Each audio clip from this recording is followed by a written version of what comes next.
When conservatives suggest that public schools are indoctrinating children with Islam, the left is quick to dismiss the claim as some right-wing conspiracy. But is it true? Are public schools indoctrinating children with Islam? Good morning. 6:44. Parents are set to meet with school leaders this week about a controversial homework assignment they say is forcing their children to learn details about Islam. The parents in Walton County want their district to make the lessons optional. Well, Sharon, Micah, these parents tell me that they have no trouble with their son learning the history about any religion. It's when the school starts teaching him the faith. Well, Florida parents are showing their frustration over a high school textbook that dedicates an entire chapter to Islam. They're protesting outside this school in Volusia, claiming that Christianity and Judaism aren't getting the same treatment. There is an agenda of elevation and eradication. Elevation of Islam and eradication of all other religions through the lessons in a social studies textbook. This is an attempt to Islamize public schools, and the board members of this are falling for it based on identity politics and for other reasons. The sixth grade history class in Groesbeck is studying Southwest Asia this week. Students were sent home with homework last night. This one focused on the religion of Islam. When one girl's parent noticed that one of the pages asked questions that show how one can attain salvation through Islam, they were stunned. But we wanted to know who actually picks the curriculum, who picks the videos that they were shown, who picks the 20-page PowerPoint, who decides what gets included and what doesn't. And you can't get an answer. I can promise you this without knowing any details, but I'd bet you lunch that interest groups are involved. And I can recommend that you would get involved in the following facets of school systems. One is the social studies book adoption committees, the social studies curriculum advisory committees, the human relations committee, the gifted and talented programs, the minority achievement programs, the literature committees, and the superintendent's advisory committees. I think that if we do all these things, we can have a permanent effect. Talk about this assignment that came from a different teacher in a different school system. This is a high school in Wisconsin, and the students were asked to pretend that they were Muslim, male or female in the United States. Within this 5-paragraph assignment, they have to give 3 examples of what you do daily for your religion and any struggles that you face. Again, the reminder was 5 paragraphs, intro, 3 paragraphs in the body, and a closing. And keep in mind that they were apparently watching documentaries that would back up the facts that they could use to support this essay. Well, some people were concerned, hey, did you do this for other religions? And what does this have in the role of a history class? Yeah, 10th grade world history class. Sure. A couple of years ago, the same high school fell under critique, by the way, for passing out a crossword puzzle to students that defined conservatism as, quote, the political belief of preserving traditional moral values by restricting personal freedoms. Oh, yeah, that is certainly the textbook definition of conservatism. One of the parents said that she felt that the purpose of this was to show prejudice toward Muslims in America or to invent or exaggerate them. The big question is, I wonder if any of the kids who took that assignment and said, pretend you are a Muslim, actually wrote down, for instance, what Sharia law is. And what is involved in that. And if they did, I wonder what their grades were. I know that an organization, an educational watchdog group out in that area, asked for some answers. They have not responded to the questions, but they're good ones. Essay assignment available for other religions as well to be explored in this classroom. In the UK, they are now writing letters to terrorists. Being taught to respect terrorists is a new teaching aid. So they actually wrote about this from express.co.uk. I hate that they have to have those URLs. A new teaching aid that recommends school children as young as 7 write a letter to a terrorist to help understand their motives has been condemned as dangerous and misguided. Really? You think? The book in question is called Talking About Terrorism, Responding to Children's Questions. Now, it tells primary-aged children that terrorists kill people because they believe that they are mistreated or unfairly or not shown respect. So they want to teach kids to, as opposed to like writing letters to Santa, you're writing letters to the serial rapist. Yeah. In the mountains of Syria. Muslim students at a public school are now officially allowed to refuse to shake hands with women. The controversial policy at Hurstville Boys Campus has been backed by the Education Department. It's based on an Islamic tradition, but many are asking why Australian values are being ignored. The Education Department is backing the school's policy, but they flatly refuse to answer any questions about how many schools have policies based on Islamic hadiths and whether or not they support religion informing policy in our secular schools. Some Manhattan Beach Middle School parents feel the school has crossed the line. This is it's illegal, basically. You can't teach religion in schools anymore, but apparently that, in this particular school at least, that's not the case. They say they recently discovered their son's homework assignments on Islam were more about actually learning the faith than the history. One question asked him to write down teachings from the Quran. What I saw written in these bubbles was the one true God, Allah, in one of the bubbles. And one of the other bubbles was all people must submit to Allah in another bubble. Now I turn the page over and I see the 5 pillars of Islam. One of the 5 pillars he had to learn? Shahada is the testimony of a faithful Muslim that Allah is the one true God. It shouldn't be presented to them. They shouldn't be asked to know this. They say the students should be taught the history behind religions, be it Judaism, Buddhism, Christianity, etc., just not the actual faith. Can you imagine the outcry all over this country if children were bringing home paperwork that asked them to write down John 3:16 or asked them to write down the 10 Commandments? And if it ended with the declaration of faith, Jesus Christ is my Lord and Savior, that's what the equivalent. History books, social studies books, world cultures books. I am involved in a 1.5-year project as part of the Muslim Education Council to look at every single sentence that exists in all the books nationwide about Muslims, Islam, the Arab world, even the pictures that are presented. To pull those things out, look at them, see what's wrong, rewrite what's wrong about them, and then have those checked by scholars, and then submit that to the book companies and ask them to change it.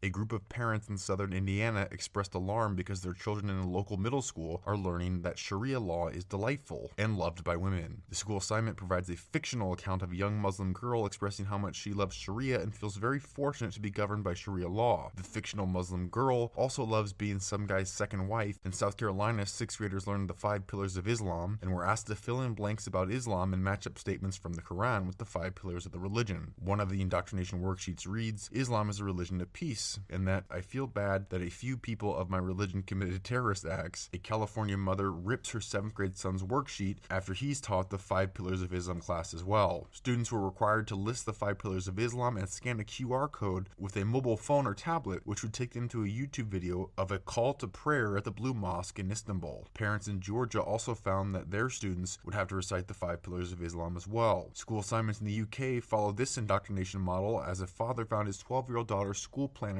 and was shocked to find that she was forced to write a letter about converting to Islam. In Massachusetts, a high school assignment had kids simulate an Islamic pilgrimage to Mecca. The classroom, like all the others that focus on indoctrinating our youth with Islam, has textbooks with slanted texts written by Muslim apologists, and the textbooks are filled with opinion pieces written by left-leaning, non-scholarly publications like Time Magazine and The Guardian, and videos that collaborate with advocates of the boycotting Israel movement. One handout given to students stated that all Muslim scholars agree on the fact that the first greatest jihad is the personal spirited struggle towards discipline. A blatantly false statement. Also in Massachusetts, the College of Art and Design hosted an event for children to make Valentine's Day cards against Islamophobia. Most of the children who attended the event were under 10 years old. In addition to having children make cards, the sponsors of the event encouraged parents to make donations to the Muslim Justice League, among other organizations, to help people fight against Trump's executive order on immigration. But of course the school denied the event was a fundraiser, but a GoFundMe page benefiting the Muslim Justice League explicitly touts it as one because these people lie. Florida parents are upset about a school textbook that inaccurately portrays Islam to make it more acceptable. Like all these textbooks that push false Islam, they conceal information about honor killings, genital mutilation, stoning of women accused of adultery, and treatment of women as property, omitting that Muslim women can only have one husband while the man can have 4 wives, and women need their husband's consent to divorce.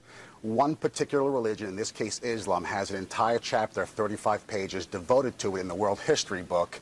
And although Christianity and Judaism and other religions are also mentioned, they're in little snippets throughout the entire book. And I'm simply asking that all religions be equally represented to the youth in this World History book. There's context in here as far as discussions of Sharia law and how peaceful Sharia law is. And again, I just want factual information to be in the context of this book. If we had the 5 pillars, in this book there's a 5 pillars of Islam in the book. Could you imagine if we had a chapter of Christianity, 35 pages, and the 10 Commandments, and an assignment at school that has students read biblical scriptures and report their findings in a one-page report, there'd be a tremendous outrage. However, I don't want an indoctrination, so to speak, of an entire chapter of one particular religion over the other. So other Muslim apologists pushed back. One student used herself as an example that Islam is great to women by citing all the things she does in America, and then by asking, does that sound like I practice a religion that oppresses women? In Maryland, a lawsuit is moving forward when a girl was forced to profess and write out the Islamic creed in a Maryland school. The creed, known as the Shahada, is a profession of faith to Allah and considered by Muslims to be sufficient to convert a person to Islam. Forcing the girl to disparage her Christian faith and acknowledge Muhammad as her spiritual leader, the teen was required to memorize and recite the 5 pillars of Islam. The girl's history class spent 1 day on Christianity and 2 weeks immersed in Islam. Such discriminatory treatment of Christianity is clearly a promotion of one religion over the other. Richard Thompson of the Thomas More Law Center said the course also taught false statements such as Allah is the same God worshipped by Christians and Islam is a religion of peace. The girl's father, a former Marine, contacted the school to voice his objections and to obtain an alternative assignment for his daughter. The school not only refused but forced their daughter to either violate her faith by pledging to Allah or receiving zeros for the assignments. The girl and her family decided not to complete the assignment anyway. Then, in an effort to silence all pro-Christian speech in her school, the school principal, without a hearing or any other opportunity to refute the false allegations against the father, issued a no trespass notice against the girl's father. In Virginia, during a world geography lesson, a teacher had students also complete an assignment that involved writing out the Shahada. Virginia, 2015. Students are given a take-home assignment in their geography course that instructs them to copy this phrase. Its meaning: there is no God but Allah, and Muhammad is the messenger of Allah. Now, after a sensible backlash from the community, the assignment was pulled and the school district involved apologized for it. They said the assignment wasn't intended to be religious indoctrination, and that its purpose was just to demonstrate how difficult it is to write words in Arabic. Now, if the purpose of the assignment was just to demonstrate how difficult Arabic is in its written form, why not use literally any other phrase except for an affirmation of Islamic faith? I mean, honestly, this is a public school that we're talking about. Just imagine if that same school assigned one phrase for kids to copy over and over again in Latin, and that phrase happened to be an affirmation of Christian faith. How fast would the lawsuits be filed by the ACLU? Yet the left strangely has no problem teaching kids how to affirm Islamic faith. In fact, when secular and deeply religious parents questioned the assignment, they were labeled by the media as Islamophobic. Unfortunately, this is not an isolated incident. While these professions of faith in Islam are happening in schools, simultaneously a University of Washington professor was investigated and put under probation for mentioning God in class. She was accused of being discriminatory and racist and was sent to a re-education session because a Muslim student asked the teacher what she was going to do when she retired, and the teacher replied, "When I retire, I want to share the word of God with people." The Muslim student complained, saying that the statement made her feel unsafe. The university was more than happy to comply. Education is one of the most important areas that Muslims have to address. And while our objective, our final objective, is not just to become part of the system that we experience now and that we see, our objective, our final objective, is to create our own Islamic systems, and not only create Islamic systems for Muslims, but to look at all the other people who are sharing this country with us as potential Muslims. And in that long-range process of making America Muslim, all of America Muslim, then we have to have some actual short-range goals. We have to have some way of dealing with them and know how we're going to deal with them and in which ways, and be very calculated about it, or else we will not accomplish our goals. The students are asked to watch all these videos funded by the Department of Education.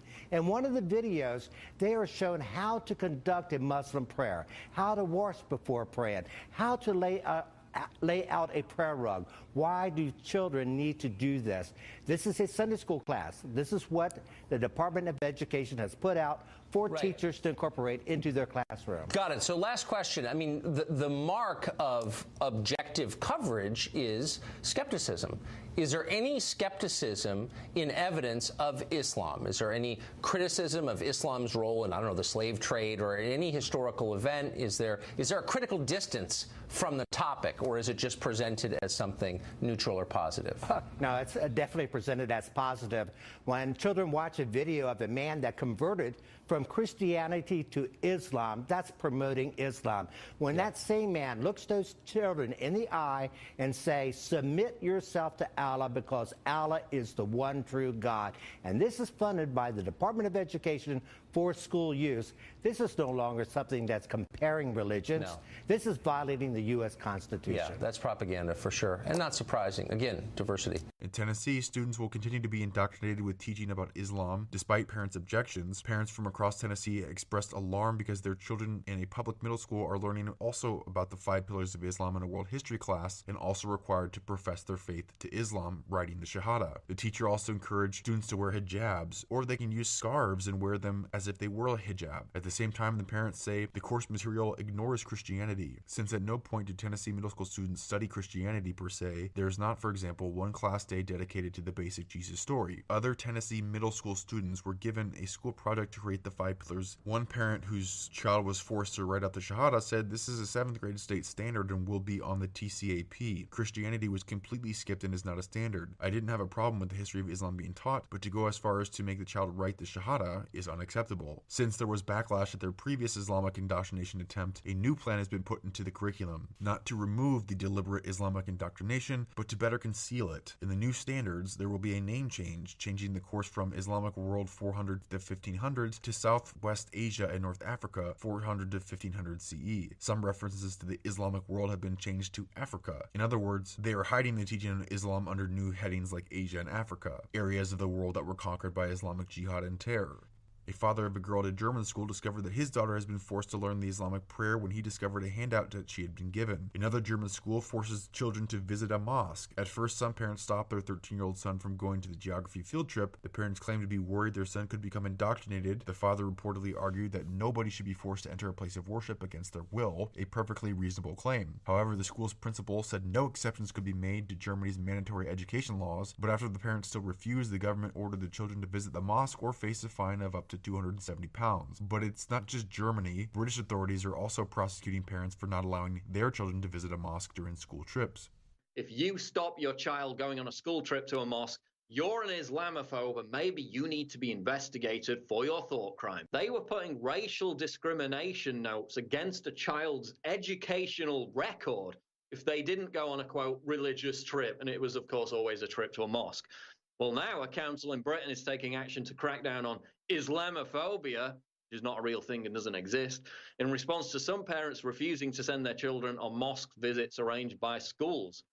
Now, there's been a lot of backlash over this. We've seen pictures out of the Netherlands, other countries, where they're made to kneel down, in some cases made to recite the conversion prayer to Islam. Oh, it's just a school trip, don't worry about it. The local council reacted by producing a document claiming mosque visits are vital in preparing children for life in diverse Britain.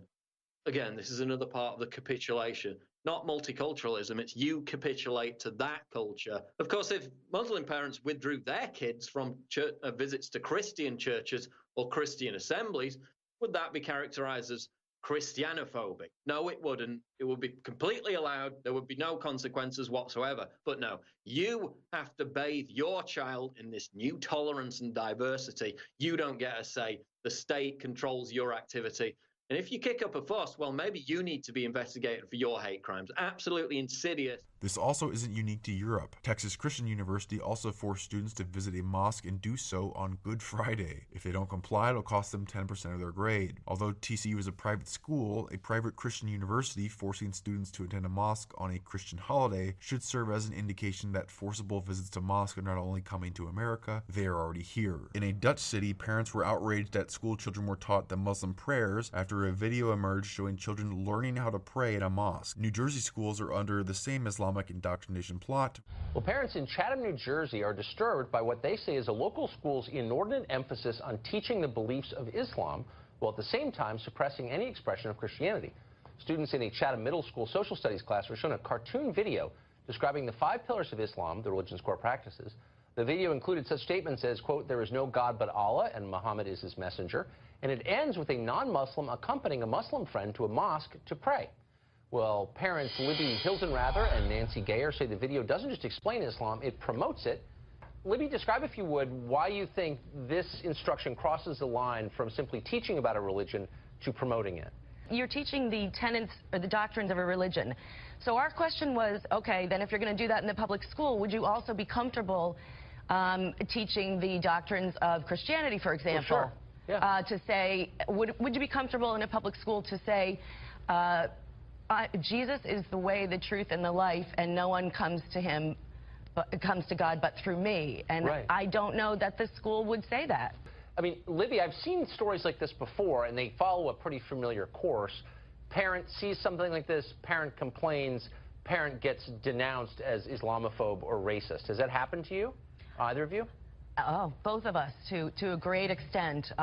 We were labeled as bigots immediately following the Board of Ed meeting in an op-ed. Textbooks in New Jersey schools write the Crusades have had a lasting effect on Muslims and that Christians' harsh treatment of Muslims continues today, despite the Crusades being a late and small-scale defensive action after 450 years of Islamic jihad conquered over half the Christian world. But the myth that the Crusades were an unprovoked aggression against a wholly innocent Muslim world persists and has even made its way into public school textbooks. Texas parents are also upset over Islamic indoctrination of their child in a public school. It's just they've taken God and other things out of the schools, but yet they're going to push this in there secretly. Another Texas school had been allowing Muslims to leave school for hours at a time to attend a mosque every Friday afternoon with no repercussions and then reward them with taxpayer-funded mini-mosque in school. The trademark of what makes a Liberty High so great is our diversity and how our students respond to the different cultures and diversity on campus. You know, we have other religious student groups that meet maybe before school, maybe in after school, and as long as it's student-led, where the students are organizing and running it, we pretty much from a school stay out of that and allow them their freedom to practice their religion. Also, in Texas, Muslim apologists are outraged at a councilman who thinks indoctrinating children with Islam is bad and calling for it to be removed from the school curriculum. The Texas city of Plano even accepted a recall petition for the councilman to try and remove him. But Texas isn't alone. A school district in New York will set aside rooms in which its Muslim students can pray during the month of Ramadan. Another Canadian school converted a computer lab into a mosque and banning all non-Muslims from praying there. She was stopped outside the computer lab. They couldn't get to the computer lab, and the reason was that prayer was going on inside the computer lab, and they had to wait for half hour before the prayer was over and they could get into the computer lab. So the computer lab was turned into a mini mosque, if you will. It has now become a mini mosque kind of the situation. And other students who are not Muslims were prevented from using the computers. Yes. So there was a clear disruption in the studies that we can show. Despite the blatant prioritization of Islam and suppression of any other religion, there are groups like this one, the National Coalition Against Censorship, that fight for Islam under the guise of free speech, calling campaigns to end Islamic indoctrination as undisguised Islamophobia, who misrepresent teaching about religion as indoctrination into religion, and that they misunderstand the imperatives of the First Amendment and threaten the integrity of the public school system, citing a clause in the First Amendment that prohibits government favoring or disfavoring any particular religion, but doesn't prohibit teaching about religion when presented objectively as part of secular education. But this is an important point that the left will try to push. When conservatives say that schools are indoctrinating children with Islam, they don't necessarily mean the schools are literally trying to convert them. While there is some aspect of that happening in the schools, that's not the main point. The criticism is that schools are teaching a fake Islam, a version of Islam that doesn't actually exist. But this is important because Muslim apologists will use this straw man argument and push back by denying that they are trying to convert kids to Islam, which is not the main argument. Ironically, this so-called free speech group, which cites the First Amendment, actually highlights their own false position. It is precisely because the teachings are not equal, secular, or even honest that it is unconstitutional. Along with teaching a whitewashed fake Islam, there is an unfathomable bias and blatant hypocrisy happening in schools, as they provide privileges and protections for Muslims never given to any other religions. It has become so overbearing that the San Diego Unified School District teamed up with CARE, a radical terrorist affiliate group discovered in the Holy Land Foundation trial, who partnered with the school district to devise and enforce an unconstitutional anti-Islamophobia bullying program. As part of this program, Muslim students get special protections and additional access to resources, while students of other faiths are excluded. When the board passed a proposal to prevent bullying of Muslim students. I just can't understand why people would think protecting children would be a controversial issue. This policy favors one religion, Islam, over all others. I think to show preferential attention to any group does not basically equal protection under the law is what we're guaranteed. And that's not equal protection. That's elevating one group above others. I think bullying should end no matter who's bullied. And I don't care what their religion, their color, their creed, or their national origin. So to single out Muslim students is obviously not a proper thing to do. Are you not going to protect a kid that's not a Muslim? Are you going to give preferential safe places to Muslim students? What about other people? So let's stop bullying, but let's not pick on those groups that are not bullied enough. I was shocked to learn that this agenda, which blatantly promotes Islam, was passed under the guise of an anti-bullying policy. Don't get me wrong, I'm completely against this discrimination bullying of all kids, including Muslims. But anti-bullying, anti-discrimination, and anti-bigotry should apply equally to and be enforced for all students. If bullying is really what you're concerned about here, then that's what you should be focused on, without giving preferential treatment to Muslims or promoting Islamic religion and culture in public schools. What makes this curriculum even more ridiculous is that Islamic ideology and Sharia law discriminate against Jews, Christians, homosexuals, women, and anyone who oppose their ideology. Islamic ideology and Sharia law are incompatible with the U.S. Constitution and free speech, and promoting them actually undermines our nation. I'm almost done.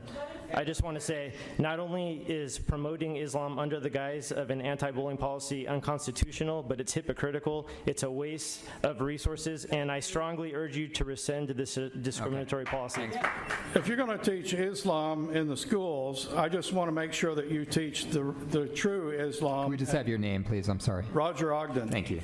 And not a falsified Islam that has been approved by CARE. And Muslims teach that Muhammad is the perfect moral example for Muslims to follow, like Christians follow Christ and Buddhists follow Buddha. But the problem is that Muhammad was not a moral person. He beheaded hundreds of people because they did not accept Islam. He waged aggressive war against non-Muslims. He used terror tactics against non-Muslims. He raided caravans to pay for his wars. He engaged in sex slavery.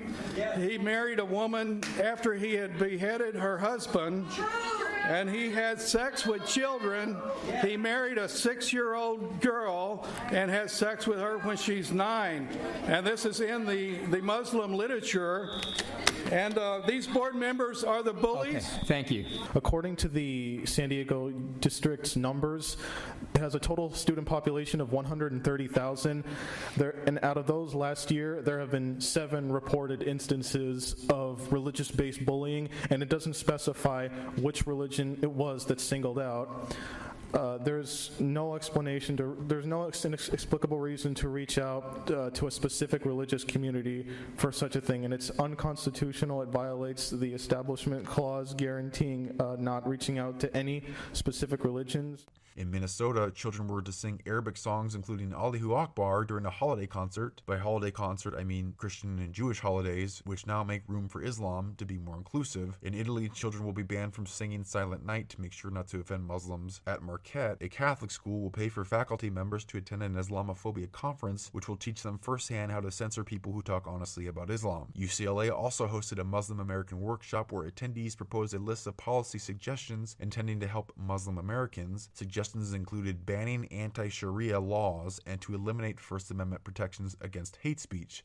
College Republican receives threats after asking a Muslim student association to condemn the Barcelona terrorism, which of course they refused to do. In the end, the College Republican was attacked for his bigotry for asking Muslim groups to condemn terrorism. But the promotion of Islam and suppression of anything and everything that is opposed to Sharia is embedded within the curriculum at every level. And even more frightening, it's only gaining support. Young people today are often so ignorant of Islam they can't even call out terrorism, and their historical ignorance has some side effects. The National Union of Students even refused to condemn ISIS because of Islamophobia, saying that condemnation of ISIS appears to have become a justification for war and blatant Islamophobia. Harvard students go on record about their beliefs that Donald Trump is more dangerous than ISIS. At Ohio State, students hold a moment of silence for the Ohio State terrorist attack, who was killed not because of attacking nearly a dozen students with a knife, but because of police brutality. A Columbia student, op-ed, lectures us that terrorist attacks are our fault because terrorist attacks happen because of Islamophobia, hate, and oppression of Muslims. And Islamophobia needs to play a critical role in explaining these attacks, and by recognizing the hate that helped facilitate tragic events like the Brussels attack, we can unite and prevent such attacks from happening again to ensure an inclusive community. Which doesn't explain why jihads have been happening for 1,000 years, but the voice of historical ignorance is loud and quick to throw Islamophobia on the table. But where do students learn such nonsense? Well, there's a couple sources. One is the curriculum, two is the actual educators. The Toronto School System Guidebook, which is a guidebook for teachers, will include the Muslim greeting alongside O Canada and invite children to visit a local mosque. The guidebook has an alarming definition of Islamophobia, defining it as fear, prejudice, hatred, or dislike at Islam or Muslims, or towards Islamic politics or culture. Some parents were concerned over the definition because it could lead to teachers who display dislike towards murdering gays or abuse of women and terrorists to be cited as Islamophobic, which is the point. The Muslim Brigade works diligently to have broad definitions so they can mold them to fit whatever they choose them to mean. The guidebook also glosses over anything controversial about Islam to paint Muslims in the best possible light. Another teacher handbook in the UK justifies jihad violence when committed by those who believe themselves to be victims while attempting to align Islam with secular Western principles, an incoherent stance. The co-author of the handbook also has a jihadist pedigree and is openly against measures to stop terrorism, and does so because, quote, the demand could fuel anti-Muslim sentiments in British society, which means the UK shouldn't try to stop terrorism because the suggestion might cause Islamophobia. The co-author of the teacher handbook also serves on the Muslim Council of Britain, which is a group that consistently opposes programs to stop terrorism along with a wealth of terrorist allegiances. For example, the MCB's former leader attended a memorial service for the founder of Hamas, a terrorist group, but the teacher's handbook does give some specifics of what makes terrorism okay. When Muslims have been wronged, as a last resort for trying to solve a dispute, to preserve Islam or protect the oppressed. Also within the teacher handbook, there is an Islam in the media section which says many Muslims feel they are targets of a sinister agenda and that there is a commitment on the part of big news and corporations to demonize them, which proves conclusively that there is an institutional prejudice against Islam, and it is important to redress the imbalance of constant negativity about Islam and Muslims in the media. This is what UK schools are using to guide teachers that are supposed to be teaching children.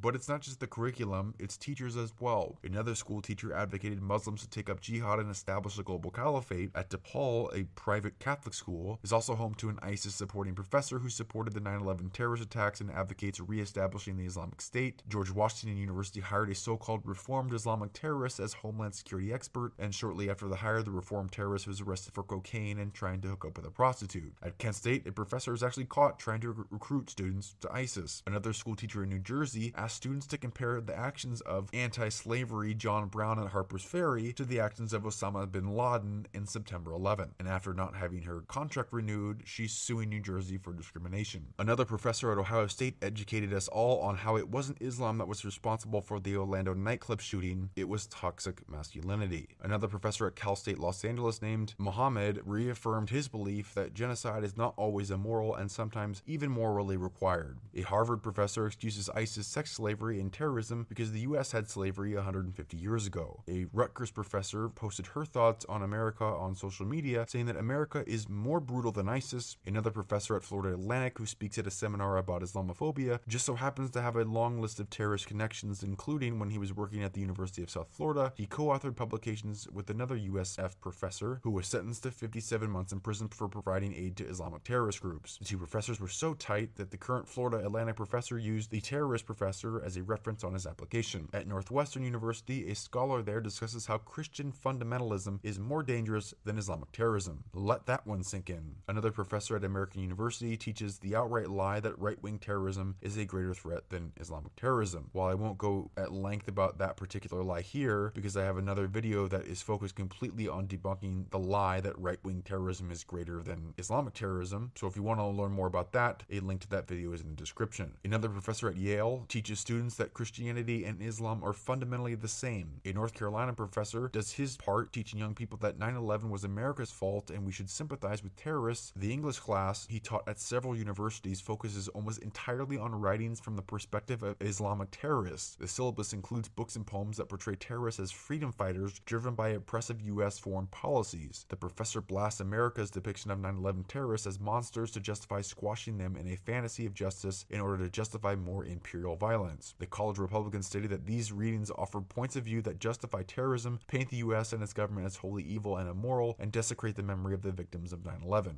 But these professors are not isolated incidents. Presenting terrorists in a sympathetic light and that the U.S. is an imperialist nation is standard operating procedure. This is what, in varying degrees, most college kids are learning today all over the country. The university, of course, supports the professor, citing the importance of diversity of viewpoints. Except for conservative ones, they like diversity of viewpoints so much that a University of Cincinnati music professor was fired for responding to Muslim students' anti-American posts with several facts about Islam and Muslim women. He wrote, "The U.S. president's first sworn duty is to protect America from enemies, and the greatest threat to our freedom is not the president, it is radical Islam. Review this list of Islamic terrorist attacks and then tell me about your hurt feelings. Muslim females are safer in America than in any other Middle Eastern country. How dare you complain while enjoying our protection?" All of this is true, but still unacceptable, as the teacher was forced into retirement, but professors who support terrorism are A-OK. A Florida teacher posts on Twitter that imams worldwide instruct Muslims to invade Western countries, outbreed them, and overthrow governments and kill infidels and implement Sharia law, which is exactly what they do. What he said to me was that our civil liberties and our openness and our willingness to be responsive to other people's cultures were actually gifts from his God, that they were weaknesses and flaws that he had put into his God, Allah had put into the American culture so that we could be defeated. He said that the easiest way to do that, in spite of the fact that Al-Qaeda dreamed of these big, huge, catastrophic attacks, that wasn't particularly practical. That the easiest way to win the long battle to take over the world with Sharia law was actually through immigration and by outbreeding non-Muslims. He said that like-minded jihadi brothers would immigrate to Western democracies and to the United States. They would wrap themselves in our civil liberties for protection. They would support themselves in our welfare systems while they spread their jihadi message. And then, when the time was right, they would rise up and attack and actually ratchet up the acceptance of Sharia law by making it frightening for people to push back against their efforts to impose it. Here's the way political correctness works for a guy like Khalid Sheikh Mohammed. It allows them to operate in our midst without being challenged. It allows them to ratchet up the focus on Sharia law without us pushing back on it. And we end up inadvertently imposing on ourselves the blasphemy laws of Sharia because we cut back on the things that they find offensive. We change the way we dress. We don't have Christmas parties anymore. You know, we don't say Merry Christmas to each other on the street. You know, women have to wear headgear. They set up these enclaves, and out of these enclaves, they try to impose Sharia on those people who come into them. We simply have to not let that happen. But even so, this teacher has been branded as an Islamophobe and racist despite being black and repeating things that Muslims admit. Meanwhile, a Toronto school teacher calls a jihadist who crushed the skull of a 4-year-old girl a hero and martyr. An Australian school principal was replaced after a long list of indoctrination attempts, including pressuring students to attend daily prayer meetings, lectures on the Quran, and even cut their hair. But that's not all. He was fired for refusing to participate in a government program to counter violent extremism after the school was deemed high risk. The principal said he was not comfortable having prayer groups being stigmatized. Unsurprisingly, the principal is a Muslim, and parents have spoken out saying the school was run more like a mosque than a school. And there are multiple claims of students being assaulted and teachers threatened to be beheaded. And the principal who replaced him is receiving threats from those peaceful Muslims. So it's not hard to understand why even teachers across Europe are complaining that mass Muslim migration is making education impossible. Sweden is predicting a massive teacher shortage because nobody wants to teach all these Muslim students who can do whatever they want. The Islamic indoctrination is layered on so thick that teachers are actually scared to teach about 9/11 because doing so might make them an Islamophobe. Worried teachers are flagging terror 3 times a day after staff report radicalization in the playground and weak school policy towards extremist behavior. Parents must be ever vigilant to the Islamic indoctrination of their children under the guise of teaching history and multiculturalism. This is happening in public schools all across the country. However, they tell half-truths about Islam spreading peacefully. If they're going to teach about Islam, I'd like to see them speak the truth instead of a whitewashed version of Islam as a peaceful religion and coexisting with our U.S. Constitution and with the Christian philosophy. It will not, it does not exist. That is a complete lie.